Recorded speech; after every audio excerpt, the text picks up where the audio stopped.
Okay, so this is like my first kind of unboxing here, so please forgive me. I am recording off a cell phone with the assistance of my wife. I'm starting to get into a little bit more of documenting my projects and maybe unboxings like this. I buy a lot of weird random things, so this is my first official one, and I'm going to start doing some game streaming. So I picked up a capture card. So I did pick up a Elgato Capture HD, the older model.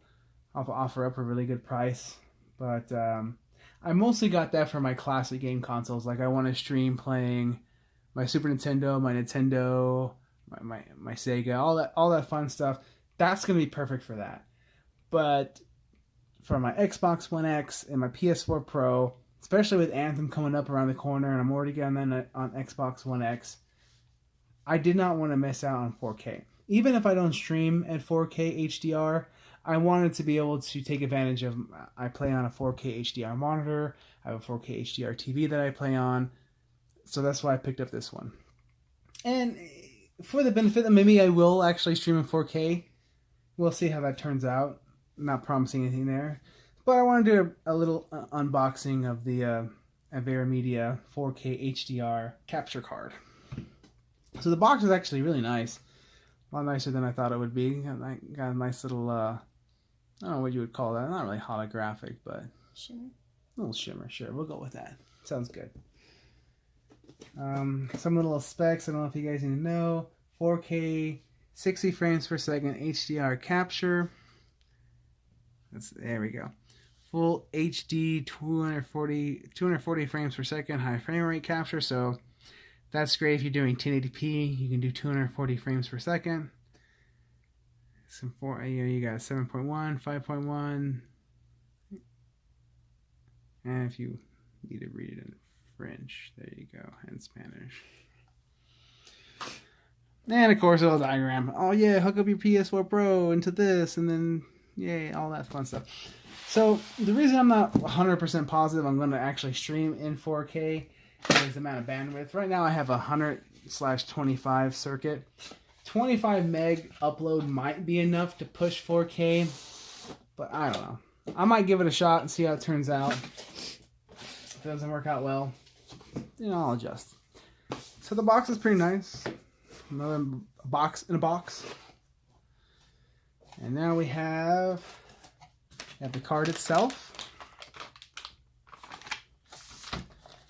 Let us know how we did. Little booklet. And that looks to be an HDMI cable. I will say that there was an additional card in there that had the code for PowerDirect 15 product key. I left that out because I didn't want to have the key all on the video. Alright, let's take a look at this card. Get this out of the way. I guess we'll go through the accessories real quick, the boring stuff. HDMI cable, we all know what that is. It is high speed, which is great. So this is going to be a 2.0. I don't know if it says it. Usually high speed will do 4K, in my experience. Little booklet, not really saying much.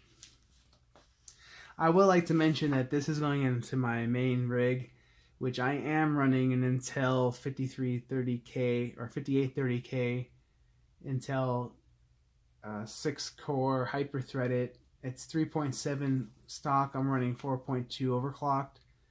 And I got 16 gigs of DDR4 3200 quad channel memory and a GTX 1080 Ti. So I have no problem running any encoding this needs to do. There's not really much in here. So yeah, we'll put it to the side. Maybe I'll let them know how to do it depending on how the product is. Alright, down to what you're spending $300 on. Outside of the fancy box, because the fancy box gotta be worth $100 by itself. Alright, there we go. So this is a PCI Express 4 channel, meaning you're gonna need to put in a 4X or higher. I have tons of, let me see if it'll even pick up in there. I have plenty of PCI Express lanes. So if you do not have a PCI Express lane with or PCI Express port with 4 or more lanes, this might be a problem for you. The one thing I do like about this, you can't really tell, but from what I understand, the Elgato just has kind of the cover like this, but inside of there, I don't know if I'll be able to get a good view of it. I don't want to really take off the shielding, but there is a heatsink on the chip.